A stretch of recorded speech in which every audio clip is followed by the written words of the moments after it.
บนฉลากโภชนาการให้เป็นลดเค็มลดโรคพระบาทสมเด็จพระเจ้าอยู่หัวทรงน้อมนำหลักธรรมอันประเสริฐกันกรองเป็นหนังสือคู่มือชีวิตพร้อมภาพวาดฝีพระหัตถ์4 เล่มได้แก่หลักการชาวพุทธอริยสัจจภาวนาหลักปฏิบัติเพื่อความพ้นทุกข์และแนวทางปฏิบัติธรรมนาวาวังพระราชทานเป็นธรรมทานเพื่อทำนุบำรุงส่งเสริมพระพุทธศาสนาและเป็นเครื่องชี้ทางสว่างแห่งปัญญาให้แก่ประชาชนผู้ที่สนใจสามารถดาวน์โหลดอ่านได้ที่ธรรมนาวา .netคนไทยรักสุขภาพฟังทางนี้ขอเชิญร่วมออกกำลังกายสร้างสังคมสุขภาพดีกับโครงการแสงดำใจไทยทั้งชาติเดินวิ่งปั่นป้องกันอัมพาตครั้งที่ 11 เฉลิมพระเกียรติด้วยแนวคิดใหม่ออกกำลังกายเป็นนิสัยห่างไกลสโตรก No Stop No Stroke สมัครได้แล้ววันนี้ที่ wrb11.thai.run ถึง 31 สิงหาคม 2568 มาร่วมกันทำให้การออกกำลังกายเป็นส่วนหนึ่งในชีวิตประจำวันแล้วมาเดินวิ่งปั่นพร้อมกันทั่วประเทศ 2 พฤศจิกายนนี้ตอนนี้ปัญหาบุหรี่ไฟฟ้าเข้าถึงง่ายมากและมีรูปแบบที่ดึงดูดใจเด็กๆโดยเฉพาะสารเสพติดเป็นภัยต่อชีวิตบุหรี่ไฟฟ้ามีสารพิษอันตรายต่อสมองที่กำลังพัฒนาของเด็กและเยาวชนอนาคตประเทศชาติจะพัฒนาอย่างมีคุณภาพร่วมปกป้องเด็กและเยาวชนจากบุหรี่ไฟฟ้าคนไทยไม่เอาบุหรี่ไฟฟ้าคนไทยไม่เอาบุหรี่ไฟฟ้าคนไทยไม่เอาบุหรี่ไฟฟ้าคณะรัฐมนตรีมีมติเห็นชอบให้สำนักงานความร่วมมือพัฒนาเศรษฐกิจกับประเทศเพื่อนบ้านกู้ยืมเงินวงเงิน 1,000 ล้านบาทโดยออกพันธบัตรเพื่อสังคมปรับโครงสร้างหนี้นางสาวศศิการวัฒนาจันทร์รองโฆษกประจำสำนักนายกรัฐมนตรีเปิดเผยว่าที่ประชุมคณะรัฐมนตรีมีมติเห็นชอบให้สำนักงานความร่วมมือพัฒนาเศรษฐกิจกับประเทศเพื่อนบ้านองค์การมหาชนหรือสพพ.ดำเนินการกู้ยืมเงินโดยการออกพันธบัตรเพื่อสังคมเพื่อปรับโครงสร้างหนี้ของสพพ.วงเงิน 1,000 ล้านบาทตามที่กระทรวงการคลังเสนอซึ่งที่ผ่านมาสพพ.ได้ดำเนินการกู้เงินจากสถาบันการเงินภายในประเทศเพื่อดำเนินการให้ความช่วยเหลือทางการเงินแก่สปป.ลาวเป็นค่าใช้จ่ายสำหรับพัฒนาโครงสร้างพื้นฐานเพื่อเป็นการปรับโครงสร้างหนี้เงินกู้ระยะสั้นของสพพ.จึงจะมีการออกพันธบัตรเพื่อสังคมหรือโซเชียลบอนด์เพื่อให้สพพ.ได้รับต้นทุนที่เหมาะสมรวมถึงเพื่อเป็นการบริหารความเสี่ยงที่เกิดขึ้นจากความไม่สอดคล้องของอายุเงินที่สพพ.กู้และอายุเงินที่สพพ.ปล่อยกู้ให้กับประเทศเพื่อนบ้านตลอดจนเป็นการลดความผันผวนของต้นทุนในระยะยาวโดยสพพ.เตรียมการที่จะออกพันธบัตรเพื่อปรับโครงสร้างหนี้ให้แล้วเสร็จภายในเดือนมีนาคม 2569 ซึ่งจะมีการจัดจำหน่ายแบบเฉพาะเจาะจงให้กับกลุ่มนักลงทุนสถาบันไม่เกิน 10 รายอัตราผลตอบแทนโซเชียลบอนด์ของสพพ.จะขึ้นอยู่กับอัตราตอบแทนพันธบัตรรัฐบาลที่ขึ้นกับหลายปัจจัยหากสพพ.ดำเนินการออกพันธบัตรไม่สำเร็จหรือมีต้นทุนค่าใช้จ่ายในการดำเนินการออกโซเชียลบอนด์ไม่คุ้มค่าสพพ.อาจพิจารณาดำเนินการปรับโครงสร้างหนี้ในรูปแบบอื่นแทนปฏิพล สัทธพรหมมารายงานรองผู้ว่าราชการจังหวัดสุรินทร์นำคณะลงพื้นที่ตรวจเยี่ยมการซ่อมสร้างบ้านที่ได้รับความเสียหายจากเหตุปะทะตามแนวชายแดนไทยกัมพูชาที่อำเภอสังขะ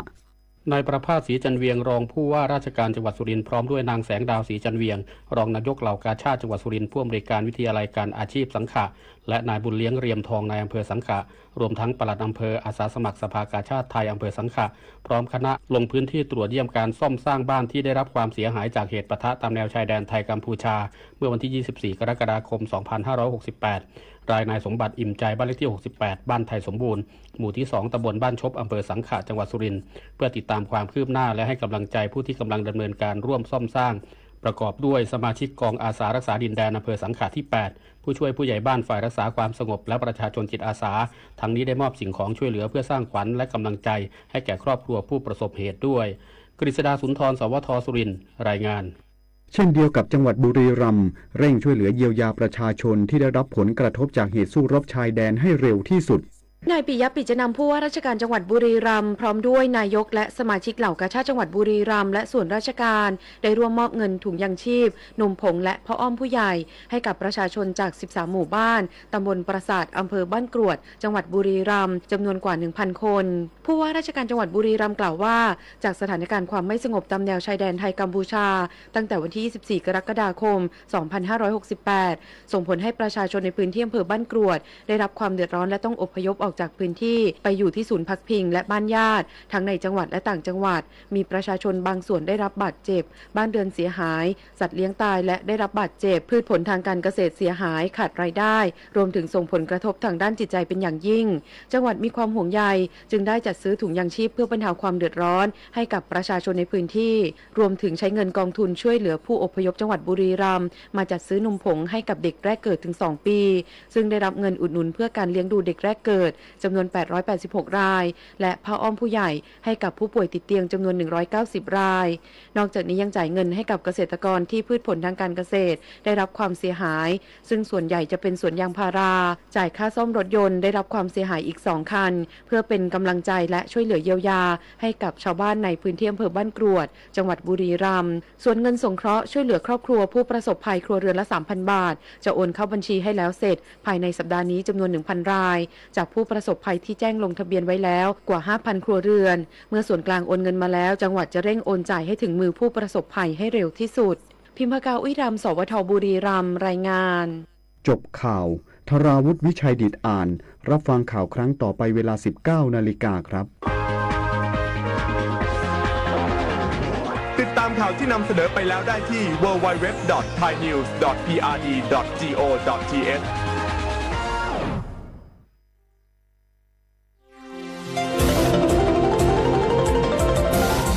วิทยุแห่งประเทศไทยให้ความรู้กู้ความสุข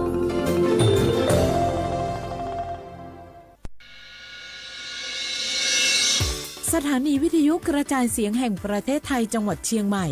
AM 1476 กิโลเฮิรตซ์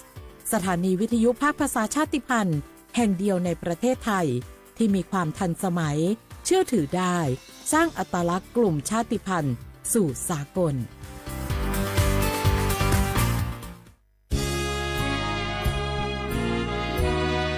พระบารมีปกเกล้าเพื่อปวงชนชาวไทยจากพระราชกรณียกิจนานับประการที่พระบาทสมเด็จพระเจ้าอยู่หัวและพระบรมวงศานุวงศ์ทรงทุ่มเทพระวรกายทรงงานอย่างไม่เหน็ดเหนื่อยเพื่อประโยชน์สุขของประสบนิกรจากโครงการหลวงสู่การพัฒนาแหล่งน้ำส่งเสริมการศึกษาและด้านสาธารณสุขที่มุ่งเน้นการพึ่งพาตนเองและการพัฒนาอย่างยั่งยืนทุกย่างพระบาทคือการทรงงานทุกพระราชดำริคือพลังแห่งการพัฒนาเพราะประชาชนคือหัวใจของแผ่นดินร่วมเสริมสร้างความรักในสถาบันหลักของชาติโดยสำนักงานประชาสัมพันธ์ที่ 3 กรมประชาสัมพันธ์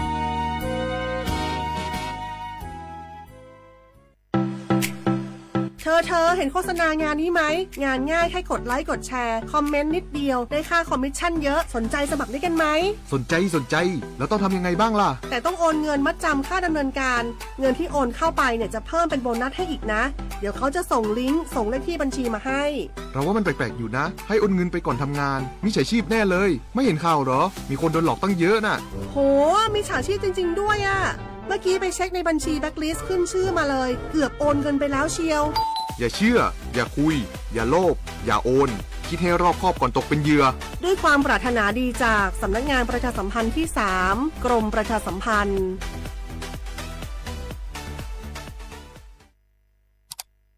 อ้าวแชร์เข้าไปบ้า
รณรงค์ให้ข้าราชการและเจ้าหน้าที่รัฐงดรับหรืองดให้สินบนงดใช้ของหลวงเพื่อประโยชน์ส่วนตนงดใช้เส้นสายหรือกรณีพิเศษใดๆซึ่งเป็นบ่อกเกิดของความไม่เท่าเทียมกันในสังคมหากได้รับคำสั่งใดที่ไม่ชอบด้วยกฎหมายปรึกษาได้ที่สำนักงานปปช.ประจำจังหวัดลดละเลิกจุดพฤติกรรมที่ไม่สุจริตกันเถอะครับไม่งั้นจะเกษียณอย่างไม่เกษมมาร่วมกันสร้างค่านิยมใหม่ประเทศไทยไร้สินบนปรารถนาดีจากสำนักงานประชาสัมพันธ์ที่ 3 กรมประชาสัมพันธ์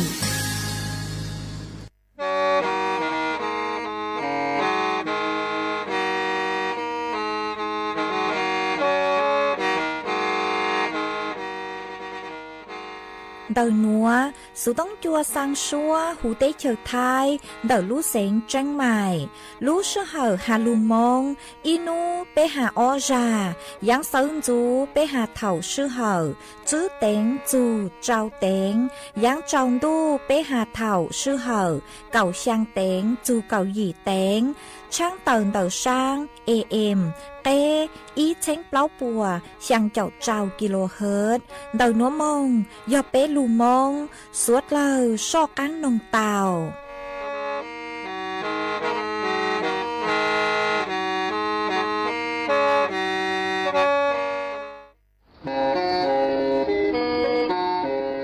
Lên từ sáng kênh khô sana, chuan đầu sự tống chua sang xua, hú tế chờ thay đầu lưu xén tranh mày, cứ do khó chờ, mỗi kế bao, dù kế chỉ phang, nón rõ tàu sông hẹn, sẵn gian mông tàu kê, thông bờ hú lưu xén tranh mày, do lên từ sáng kênh nó lò, nông tuốt tàu chuan đầu, sự tống chua sang xua, hú tế chờ thay đầu lưu xén tranh mày, chuan đầu tung bờ sự tông, sùn chữ bé, ó sang trào, sùn trào gì, lò sử, sùn chua ó pláu trào, gì chứ, sang chua.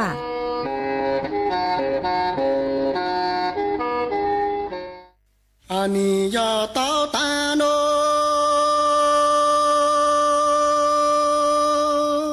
on sang go, say no ni go say. Cha lô môn chú ca lô pi chú bố lô lê dĩ ni giờ mà lo nhong cây giờ ngô nơ cha lô môn chú ca lô pi chú nong lô lê dĩ chế ni giờ mà lo nhong cây giờ rong cha dĩ lê tu môn chú ca lô pi chú bố lo cha dĩ lê tu lê dĩ chế ni giờ mà lo chi giờ ngô nô cha dĩ lê tu môn chú ca lô pi chú nó lo cha dĩ lê tu lê dĩ chế ni giờ mà lo chi giờ rong nơ cha lê dĩ chế cô là tổ tam cho yo chế dĩ lê tu lu và trên khá con chỉ ý tỏ và trái yo chế lu cha chớ cha cô ra lê na ý tỏ cha nô cha lê dĩ chế chính cô là tổ tam cho yo chế tao dĩ lê tu lu và chế chế kháng con chỉ lỡ na ý tỏ lô nơ cha trái yo chế tam lu cha chớ cha cô ra lê na ý tỏ trong ní thái lỡ gò sinh cha lê dĩ chế cô làm tổ tam cho dĩ lê tu yo tờ trộn plá yo chỉ có yên ca và chỉ tỏ hạ sinh lỡ dù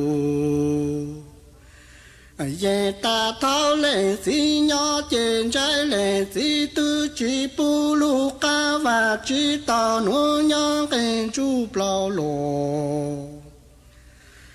ra nu lê dĩ chế cô là tổ tam cho trên trái yo chế ta lu ca và chỉ tỏ nu nàng trộm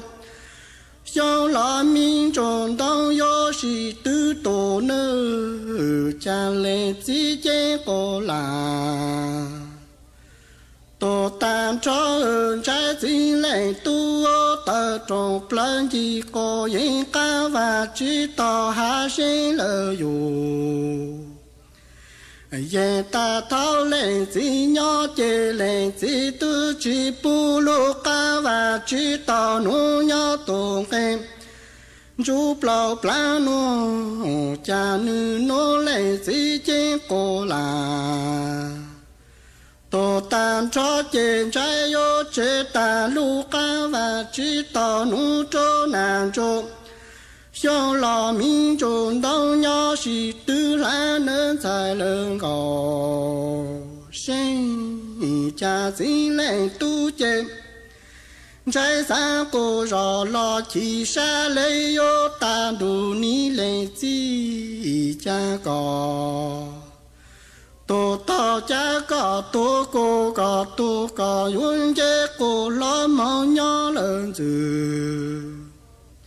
是个娘路高路来个，就个中站去安的中佛老中，那着干路中大东中中中娘拉的都山忙都山娘真拉。地主给安尼来自家进来都三个绕老七山来有大，安多你来自个多到家个，多个用这个老毛娘子是个娘路高路。路儿讲就讲中山去安的中佛老中南找干个绕路中单，东张张着娘拉的都山忙都姑娘真拉的就给去接站要起来。三少西东住路呢，家儿看大要到正好被过山不摸，一路都来自毛路路靠都多路。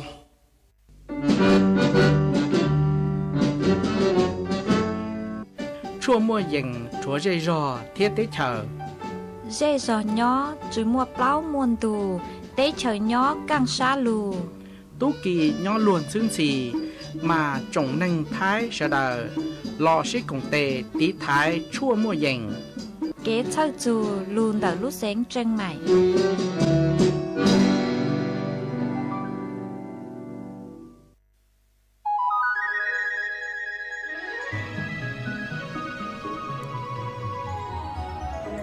nhỏ dòng ý dòng nạ dự cứ tin nính chàng suốt lơ chua núวันอังคารnúตีเก่าจั่วลูยิลินดูชงอ้อเช้งจื้อปัวเจ้ายินูนวลย่างจัวเลียงแก่เน่งเก่าจื้อตูจากึกังนูนวลยอลาปีกีย่างจัวเลียงแก่เน่งเก่าเจ้าตูจากึกังปีกียอกาชงนัวยอนนั่งชงเต่านัวกูยอจัวเส็งว่างดงชาตอกกังจอนดูสูต้องจัวฮาลูมองดาลูเสียงจังใหม่ตวนซื้ออีจงน่ะจึกตีนิ่งจางสวดเล่ามาอ้วนได้นัวกูเตาจอจังหรือเสียงกืออีร่างหลุดจ้าฮาตานจัวจื้อมากูมัวจะหลุดจอจบเปสวดเล่าเตาลูกงเกลอเจอัวเกทังเล่ามาอ้วนได้นัวหนูเจกูทอเปจอน่ะจึกตีนิ่งจางพงยือสวดเล่ากือเมงกังลูใช้ฮาลูนงย้อจวนเต่าเพจเฟซบุ๊กมาทอเมสวดเล่าปังจวดนากดไลค์กดแชร์อีไลอีแชร์ปูจัวเพจสวทเชียงใหม่ AM อีเช้งเปล่าปัวช่างเจ้ากิโลเฮิรตมาอวดจ้องเต่าจัวเมชัวชัวเล็งชัวตูคือปังจวดเชิงกลางดูสูต้องจัวฮัลลุมองแต่รู้เสียงเชียงใหม่หวังฮะเจียชาฮาตามอนัวเมสวดเล่าย้อนดูกุญย้ออัวพงยูอัวเกเถาปีมงจูจัวเถาซาวมาจวนจื ซื้อนัวกูโยมัวจ๋อสูสื่อจอหลุดทางจัวเป๊สวดเลยเตาเป้าจ้างสูสื่อเทิงเดกูโยจอหลุดทางจัวเป๊สวดเลยเตาเป้าอย่าอีจ้างสูสื่อย่อจวนเดารู้เสียงจังใหม่หาจูนเดากูหนูจื้อกูยอกระทรวงกูใช้ชัวกระทรวงคมนาคมกูเต่าต้วนถั่วเต่าหาจูนเต่ารู้เสียงจังใหม่อ๋อจอหนูจื้อปัวเจ๋งยัวอัวจวนจื้อกูยอเฟดที่อ้อหาจูรู้โครงการกูฮูหาตาบ้านเพื่อคนไทยเต่ารู้เสียงจังใหม่มาไปขอรู้ใช้รายละเอียดหาตาลูกโครงการนัวอัวจางวิเลจังสาเลยัวเต่ามั่วเฟดที่อ้อเฟดที่อ้อยัวยอจอเจ๊จงเลยจังมาเจ้าเล่ช่างนัวหนูเจกูเต่ามั่วตูหนูจื้อคือฮูหาตานายสุรพงศ์ปิยะโชคตูหนูจื้อรัฐมนตรีช่วยว่าการคมนาคมกูเต่าต้วนถั่วเต่าฮาเลนัวหาตาเจ้าเลนเต่าลุบริษัทกุยอSRT H เซตจำกัดกูเต่าต้วนถั่วเต่าลุโครงการเนาะคือปุ้ยจอหนูจื้อคือใช้ชัวลุโครงการบ้านเพื่อคนไทยมาย่อจวนดักลู่เสียงจังใหม่นุเจยังตังลัวเปสดเลยกูยิงเป้าหาตาลู่โครงการนัวนุเจนิวม่วนย่อจวนลู่เสียงจังใหม่ย่อจวนดักบริเวณปุ้ยตัวอวดจอเจคือย่อจวนดักบริเวณดักสถานีรถไฟจอหนูจื้อสถานีรถไฟเลยอ่างอ๋ออยู่ตัวอวดจวนดักคอนเตอร์มาอยู่ว่าเคจัวจอเป็นเสียงคือหาตาจื้อมั่วว่างจื้อมั่วเจจื้อมั่วอีลูเจคือหัตยอยูเลมเบมั่วเป็นสื่อหัตาลงทะเบียนยอปจับฉลากเตาหัตยอก็นุเจมั่วเฟ่งคือยัวมึงย่อจอเจนเตาเตอชื่อมายัวจอเจเถาคือก็เตาเลยนุเจก็จวมมั่วสิทธิ์คือหัตายอก็เลยย่อเตายอจั่วเจ้าจั่วชงซื้อหนอคลาวเตานุเจเตเถาจอหนูซื้อการไฟฟ้าทอเจือการรถไฟพวกกูยัวจอกังมั่วขออ่างเตาจอกังยอปเลอ๋อมาจั่วเจ้าจั่วชงซื้อเตอชื่อมากูปูเตาหาตาปัวยัวอัวย่อจวนเดารู้เสียงจังไหนหยอบไปจบเปล่ารู้เจซื้อหนอเตอชื่อมาปูเตาหาตาจอเปเสียงคือย่อจวนเดารู้เสียงจังไหนมั่วความสนใจหาจูรู้โครงการหน่วยจ้องกึ่งเก่าเลยมาเจ้าเลคือจอตัวหนึ่งคือหาตาลงทะเบียนเหล่าตุผ่านประเมินสินเชื่อเดาธนาคารเหล่ามาเฟดที่อีอ๋อมาตื้อยออ้อหวังเปล่าเช้งหยีปัวเจ้าแรงมาจอเจนุเจจัวมั่วยอไปเจ้าเปล่ารู้ซื้อมาวิเลนเดอมาจับฉลากนุเจเจ๋งมวยจ้องกึ่งเก่าคือจื้อเตาอ๋อตัวชื่อมาหาจูโครงการหนูเฟดที่อีนุเจจอหนูจื้อปัวหาตาชงอ้อเช้งจื้อปัวเจ้าจั่วตอนเดนวอปุยปี้อัวเหลิกมาชงออดเช้งภายในชงออดเช้งซื้อปัวช่างเจ้าหน่วยเจเฟดที่อีหน่วยเจกูอยู่งังมุย่อเตาเหลิกหนอมากูเจ๋งจื้อเตาเป้าหาตาเล่งตือยอไปเจ้าเป้าเล่งคือเตาจอเจเตาลูกโครงการคือยอบ้านเพื่อคนไทยหนัวมาท่องเลยคือหาเทิงเดหาตาจอเป็นสิ่งคือย่อจวนดัดรู้เสียงจังใหม่หน่วยเจปัวsáng tàu cho chế cứ doโครงการเดลูกโครงการหนัวจ้องเกินเก่ามาวิเลนเดอชาเลมั่วอีลูกโครงการจวนจื้อคือสังหตายัวอัวจวนจื้อยออัวเฟดที่อ้อยอเฟดที่อ้อนูมายอคอนโดเหรอเฟดที่อีนูเจยอจอเจคือยออีลูบ้านเดี่ยวเตอชื่อมาเฟดที่อ้อนูเจปอยอัวคอนโดเหรอมาปอยอัวคอนโดยอหยี่เช่งมามั่วตังชอเตอชื่อยอ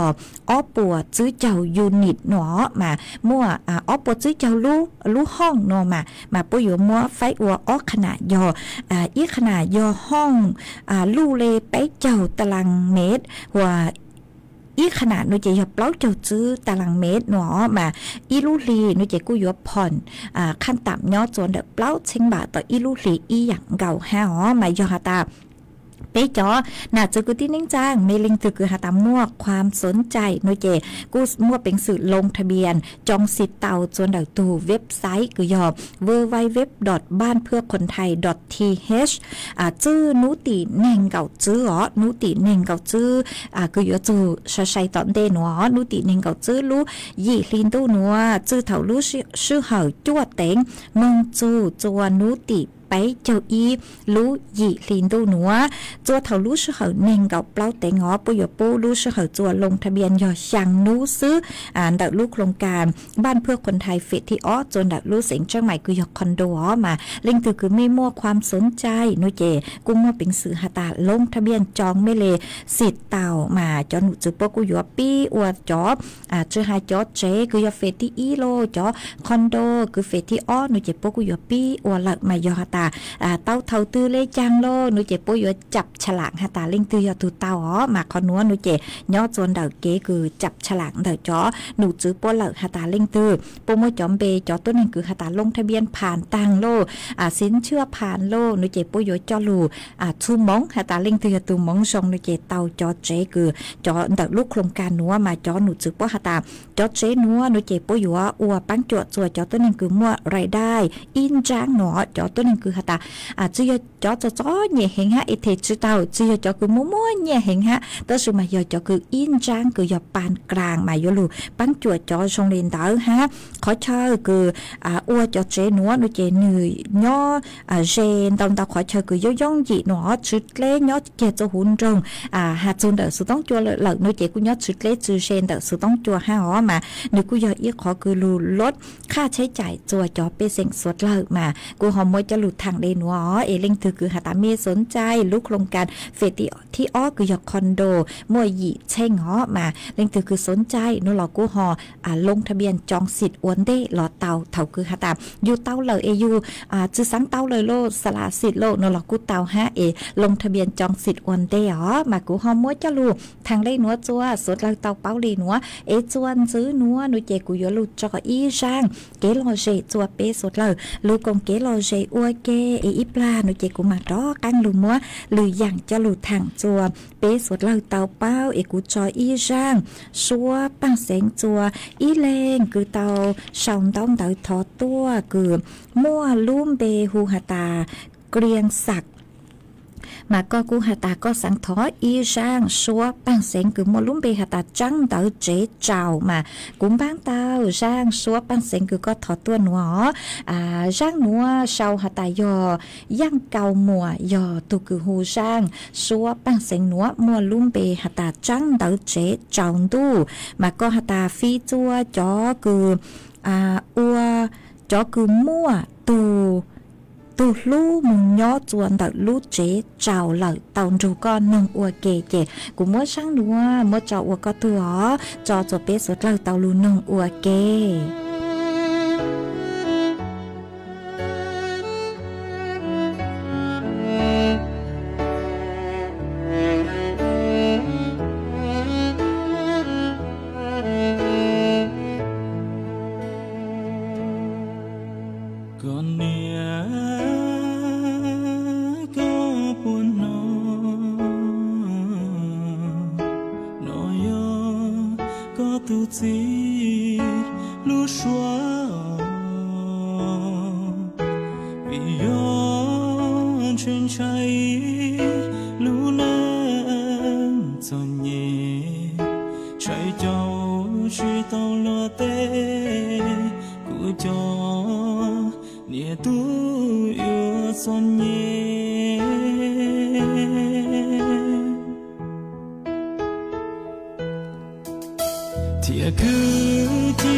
在古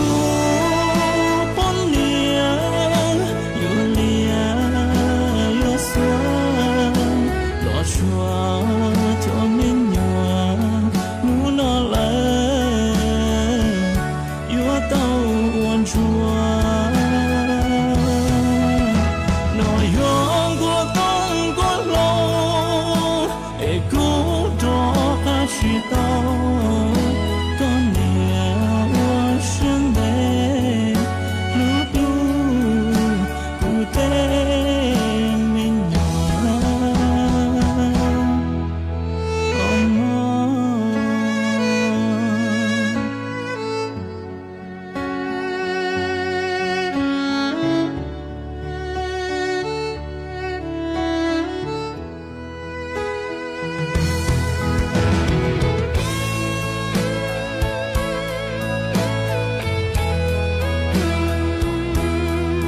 mà chuan giữ núa của dúa cho cán lu múa ý trang số sự cho lùm thẳng chùa bê suốt lời tàu bao mà đợi trang số sự núa do ý trang số sự cười cho nụ chữ cười nhỏ chùa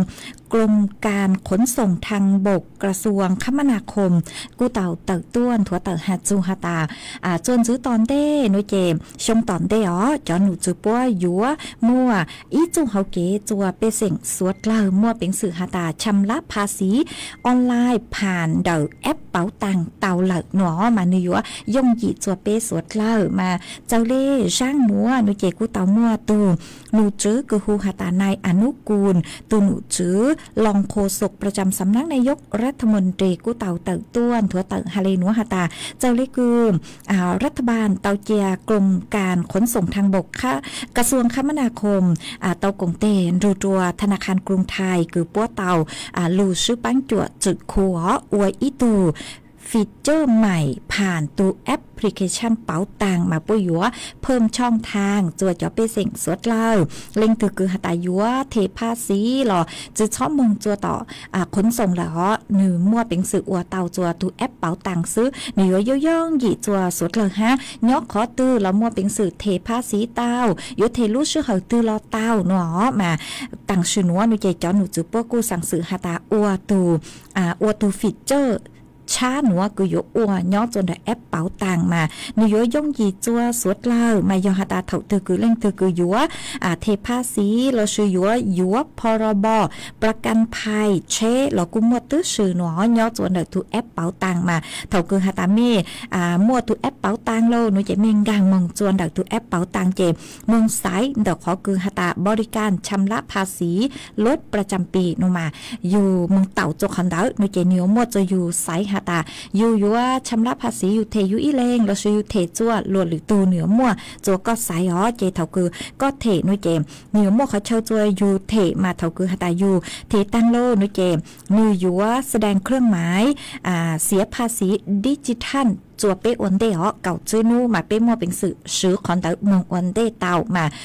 จอนหนูจูป้อมาอวยจอนต้องเตอตาหนูเจ็บปวดสั่งไปรษณีย์ตัวจูจัวเป้มาก็ช้อมมึงจัวต่อขนส่งเลยหนูย่องหยีเลยหนอมายกเคบริการจัวชงอ้อเช้งจื้อปวดเจ้าเจ้าจั่วเราสื่อชงตอนเดอ๋อมาต่างสื่อหนัวจอนหนูจือป้อเติบตัวช่างเติบวันเดหาตาเนื้อยัวมัวเตเทคโนโลยีจะหลุดสื่อเลยหนูย่องหยีจื้อยอหาตาเทภาษีเชเตาซื้อเตอร์สมากุยัวจดทะเบียนจอเชหลอดเตาอีอย่างเก่าฮะมัวเป็นสื่อยื่นเอกสารถอจดทะเบียนรถผ่านระบบอิเล็กทรอนิกส์เตาตื้อสื่อฮานอมาอยู่เยอะๆขอคือย่องหยีจัวสุดละเกินเก่าเลยจื้อช้อมึงยอดตอนเด่น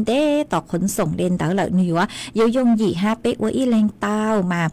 ยัวมัวเทคโนโลยีเลยหนัวจะหลุดปังจวดเป้หนัวเจกูหอมมัวจะหลุดถังเลยหนัวจัวเป้สดเลยเตาเป้าเลยหนัวจวนซื้อหนัวหนูเจ็บห่อยัวมัวฝอยจวดเลยนาง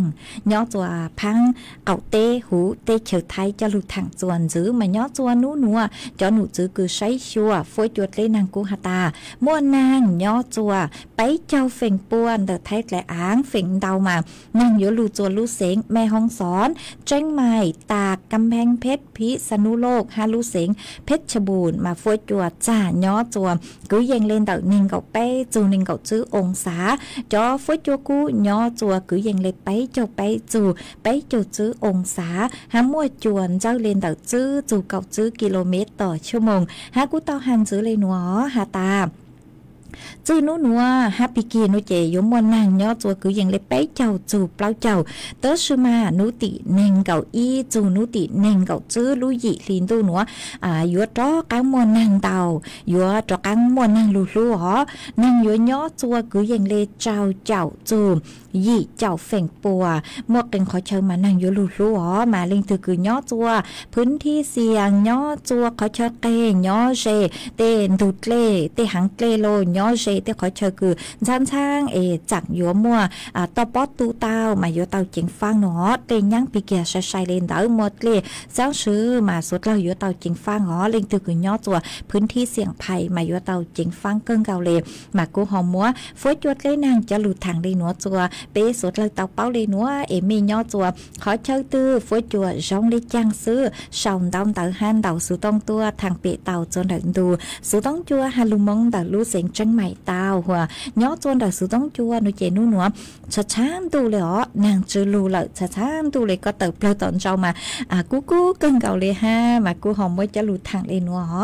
อีปลานุเจกูมาเลยจอกกังลูเต้นเต้าเต้าจัวเป้จอน่ะจะเกิดที่นิ่งจังพงอยู่คือเมย์สองเต้าเต้าฮะใจสุต้องมาจ้อกังลูเต้จัวเมย์สดเลยอ๋อจวนซื้อนัวนุเจกูยลูจออีช่างลูจ้าจัวเป้สดเลยลูนึงอัวเกมาช่างลูจ้านัวกูยมดจอจัวอีตูจื้อเจย่อจัวขุนกลางดอยอินทนนท์เดรู้สิงจังใหม่ก็ถอดตัวมานู่นเดนุเจก็ตื้อถอดตัวอีชาเหรอตัวชื่อมากูเจงชื่อเตาบังจอจัวก็มานู่นหนูก็จักกังเตาสุต้องตัวหาตาสังทอนุ่งช่างนัวนุเจกุ้มบังเตาเหรอมายิงสังหาตายิงบังยัวจอจัวก็วิยอนู่นแต่ก็ตื้อถอดตัวเหล่ามากูหอมัวช่างคือก็ถอดตัวยอช่างลูจ้าจื้นเราลือละมาช่างนัวกูมัวจออัวก็ตู้ฮะมัวจออัวเกลอเจจัวเป๊สุดเลยลูกงเกลอเจนงอัวเก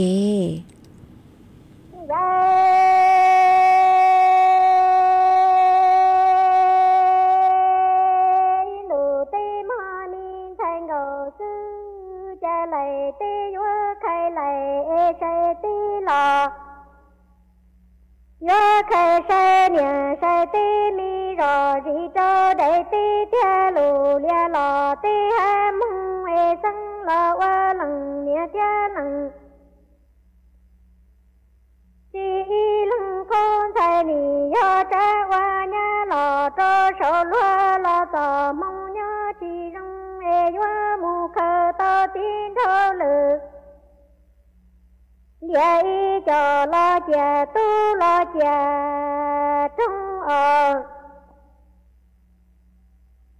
như vậy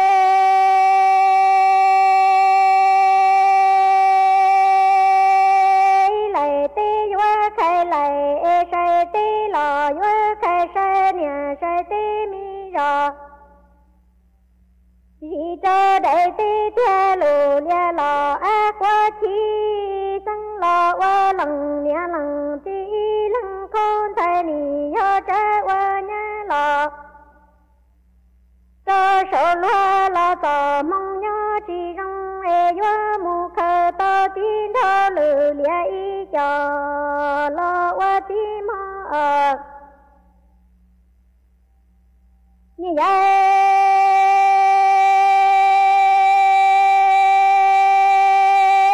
tờ qua nhà rò lo tan thơ nì tơ rong tu mu tòa lo rong tung nhớ số và thả số lông ê tờ thì lo tờ rong hoa miên đầu sư lo tờ qua nhà rò lo tan thơ nì tơ rong tu mu tòa lo rong tung nhớ số lông thả số và ê tờ thì lo tờ ca mơ như ta nó miên đầu sư chỉ tờ qua nhà rò lo tan thơ to lần tư lần tung chỉ tia ra lo nguồn công lò nhớ vô thơ lo trừng quan thơ tề mi xin tia tơ tha tề tu tề nhà lu chê lo tà mua miên đầu sư chỉ tờ qua nhà rò lo tan thơ to lần tư lần tung chỉ tia ê mùa tu mùa khi lo nguồn công nhớ phu và lo trừng quan thơ tề mi xin tia tơ tha tề thay tề vô lu mi chơ tà mơ như vậy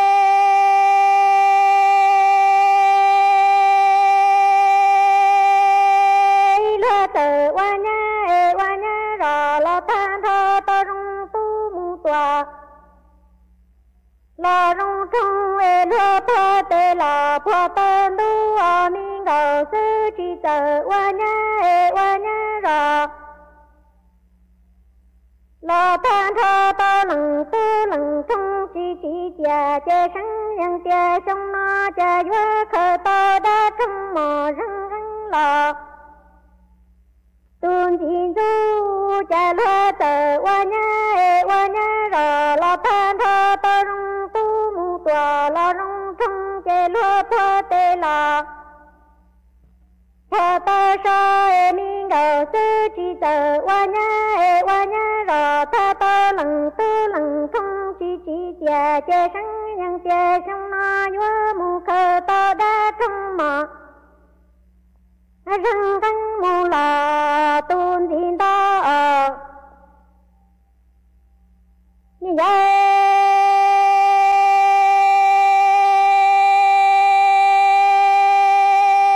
miên cầu sư quan cầu ly dân nhớ lo chi mùa nia thế mùa chi lê qua nhà rò tha to lần tư lần không chi tia lo cầu qua xe đường đi lo tu cầu tư đăng cầu xe cho phơ tin thơ lử lia y qua y nhòa mi đi lo thờ chia si qua rong tin thơ lử lia y lo cho im lòng lon cho xe miên đầu sư quan cầu ly dân nhớ lo chi mùa nia thế mùa chi lê qua nhà rò lo tan thơ to lần tư lần trong chi tia long ngầu qua sen đùn đi lo tung ngầu tu đăng ngầu plei cho phơ tin thơ lử lia y qua in cho min đi lo thờ chơi si qua rong tin thơ lử lia lưu sen chơi cho min thành ngầu sư cha sông nó như vậy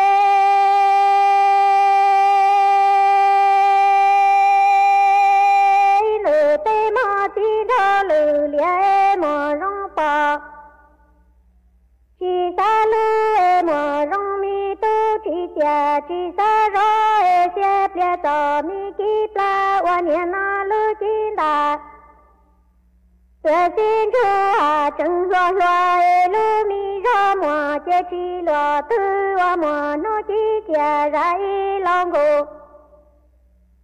gồng nhớ thân thi trên xe cỏ tu cỏ nhà tu xuyên thùng thọ tia bê sự mùa niên du lo bê chi mùa chi lo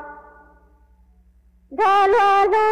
cỏ tu cỏ nhà du chi cỏ chi chữ ya xa lử tê chủ chủ tròn hoa ai du chi cỏ tu minh ngày bò lì thế cho mong ngờ mò đánh ca như vậy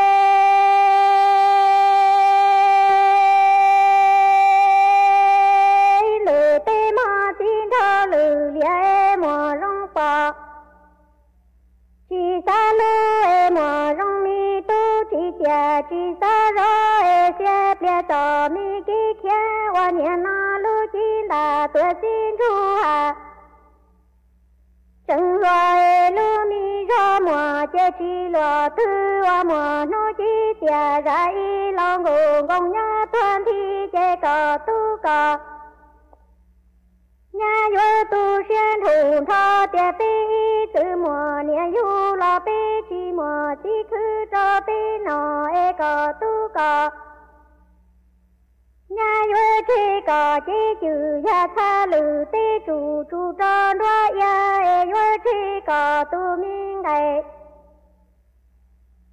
bò lì thế trong mong cờ mò đây xế chế nì khi lưu nhòa là sang sầu xì rong lo nụ xế tin thơ lử lia mò rong bò chỉ xa lưu hoa xe đu tù thi mù rô lúa bò hoa lúa xế nọ lúa phà dạy lúa tay lò bò hú xe mò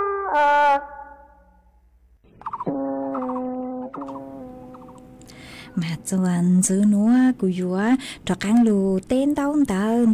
bây giờ nè chữ cái tin nín chẳng phong dư cứ mê suốt lơ xong tao han tao su tông tua cùng kế lô dê thằng bị ua kề mà vấn đề núa ua trong tao chùa y tu chữ chế nhó chùa khún clang đòi in thanon đã lú sáng chân mày cưng tao su tông khá tua hà ta nhó chuan tao mê lú giò nuôi chè núa nàng lù ó lự nó mà cô ua chùa phối chùa rong để ha mà cô hà ta thầu năng mò mà năng lú y mò lo lê mà ua trong tao cứ họ khá tua ha mỗi tu chữ chế sành cư nhó chùa bạc hà cào đã lú sáng tạt cô cung tao su tông tua cùng kế lo dê thằng bị ua kê ha khá tua hà ta nhó chuan đỡ mê lú giò mà năng lù na nô lù lê nó na nô lù nàng lo lên đỡ mê lú giò tăng sư núa mà năng cu trần lù ha của năng lù chữ lù mà cô ở trong tàu cứ họ khá tua ha mua cho phong dư cứ xong tao tới tua ha ý lên phong dư cứ sử luôn bề hà ta phim pa xe lì có cô hà ta nhớ xong nhớ cho bạc ruồi mà nu nữa chả chán tu in nu lo lên nó nàng chữ lù mà ở trong tàu cứ khá tua ha ý lên phong dư haคนจนในเมืองกรุงก็hà ta có nhớ chua lú giò ban phá phương lú xieng tạc nàng chữ lù nó mà ở trong tàu cứ khá tua ý lên phong dư chuan chữ haนันทยาแซ่ว่างก็กูหาตาnhớ rong nhớ chùa băng uống nàng chư lù phối chùaกูgiờ rong cờ lì ha mà ở trong tàu ý lên phong dư chuan chữ haวันลีก็กูหาตา ก็ย้อตัวอยุธยามากู้เกินเกาเลยมาว่าจงดาวคือหอขาตัวอีเล่งจวนจื้อฮะอรพินก็กูหัดแต่ย้อชงก็อย่าอีถูกคือเนี่ยนงดูสุต้องจัวชัวตังกีชัวมอเลยเนาะนงจ้อเต้าชงเฮงมาก็อย่าอีถูกคือchẳng che sang cho tú cận đợi nó mà thầu dún có sang chỉ có khen tu sự tống chua tăng sư nữa cho cá một tờ cho tú cận đợi lại cô khen tu sự tống chua nồng ha mà có hạt cô chẳng tu lên nó có chẳng che sang cho tú cận đợi cho đợi chu kế cứ dò sen khoảng xính mà che tí hình lên nó mà ở trong tao cứ họ khát tu họ để tê thầu giờ y lên cứ chẳng có chẳng che nó che hun trong chân mày che tí hình giờ tao ngồi lú san đến đấy ha yo tàu sửa sự cho được cái trắng co trắng chế ở trong tàu cho co cứ coi giờ ít tu cứ nhẹ nồng tu sự tống chua nồng sớm chú mon tu mà ở trong tàu cơn gạo lẻ giờ cái cứ sau tua sau lút lăng lút rù bố chùa ở lên cứ hà lù nhớ cho được sự tống chua ha ở trong tàu chùa mê cho lù cứ hà nhớ xong thời gian trồng tu tua ở trong tàu chùa mê cho sticker đồng đao hiện cứ mê sang tua sau lút lăng lút rù ở trong tàu chùa kế băng chuẩn nàกดไลค์กดแชร์ตัวหามาอย่าหาตาเล่งตัวคือเมช่องต้องตาตัวเอกูจูปุคันต้องตาคือเมช่องตัวกูจูเต้าเต้เมนอละเมกูชอบตัวสาเอว่าช่องเต้าจะเมสดเลยหัวจะคือเมทอเกลอใจตัวนอเจกูมอช่องใจเจียเอกูมาจอเจอเลยคือเมสดเลยทอตัวมาเอาไปเล่งคือเม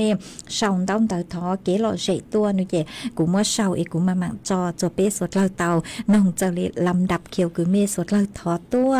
มาจวนซื้อนัวนุเจกูหออยู่ว่าจอกังลูจออีช่างเกลอเจจัวเปสดเลยลูกงเกลอเจอัวเกมากูยลูจออีช่างชัวปังเสียงจัวอีเล่งคือเตาถอตัวถอใช้มินเจืออยู่จอจัวอีเล่งพงอยู่คือสือลุ่มเบหตาเชียเกเชียเต่ามาก็ชาวต้องเต่าตัวหาตาสังทออีช่างชัวปังเสียงคือหาจูตู้เฮาแนงจืลู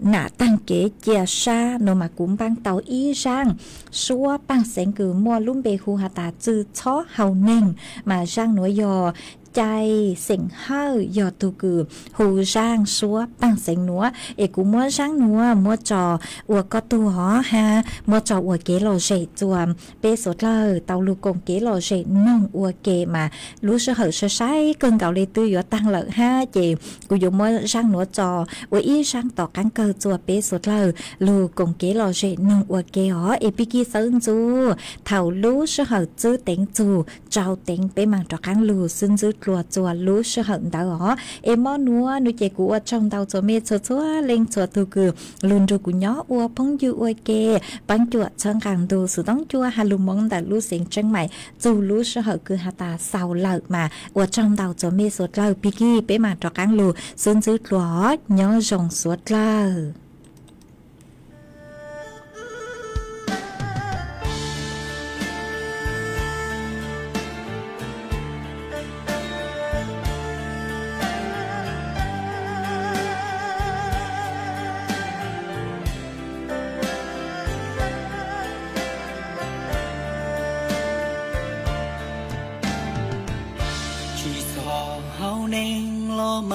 cụ tu chỉ tàu nhia cụ lo trâu có xí chỉ tàu đã chỉ lo trâu có say còn lo tiền lúa chỉ mua tu gió lo tiền rau chỉ mua tu sau vì lúa xanh tia của chúa của mình lúa muôn xanh hoa lúa chỉ bù lúa muôn xanh rong lúa chỉ bù thà vì có của ninh chế hoa từng kinh đua mãi đua vui chế lo mang chỉ cho hậu ninh lúa tê bỏ đinh lúa chỉ san chia chỉ mua bỏ nia mu ta ý xì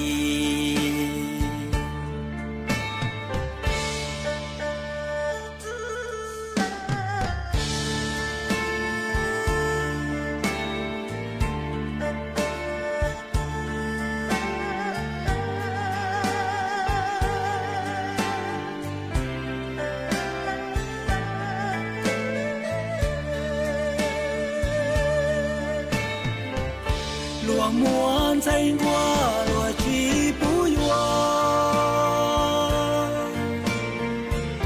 lúa muôn say rong lúa chỉ bù thà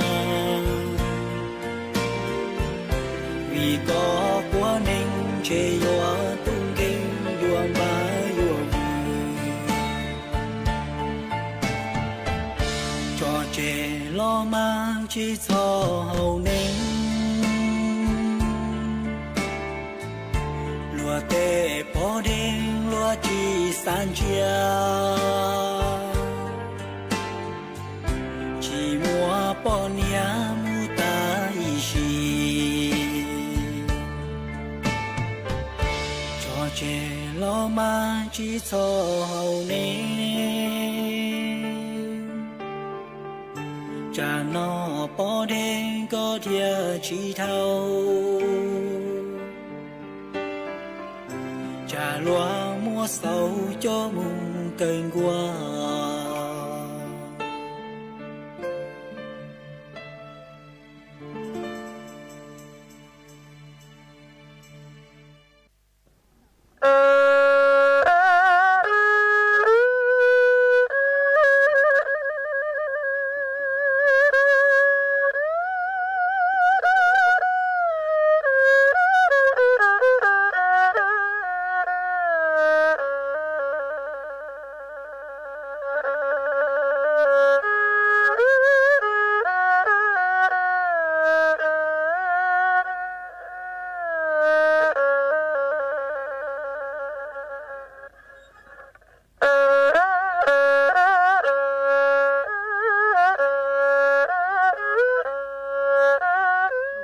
เคารพธงชาติ